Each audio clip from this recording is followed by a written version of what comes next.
ඉන්දියාප්ප ටිකක් දාගත්තා. දැන් අපි මේකට කල් ටික දාගමු. ඉතින් කිරි හොදි ටික වැඩිපුර දාගන්නවා. ඉතින් මේ දවස්වල මට චුට්ටක් තක්කාලි කන්න හොඳ නෑ. ඒ නිසා අම්මා කිරි හොද්දට තක්කාලි දාලා නැහැ. නැතුව තමයි හදලා තියෙන්නේ.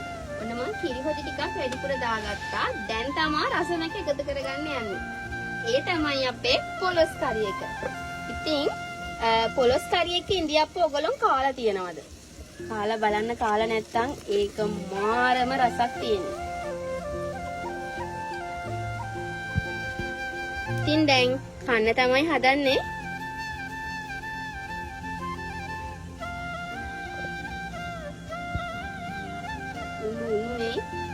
ලිපෙන් බාපු ඉන්දියාප්පයි පොලොස් කරි එකයි තක්කාලි නොදා අපේ අම්මා හදපු කිරි හොද්දත් එක්ක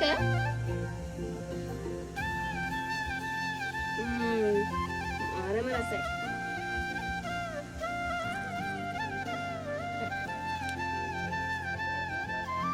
ඔයාලත් මේ විදිහට කාලා තිනවා නම් අනිවාර්යෙන් කමෙන්ට් එකක් දාන්න යන්න.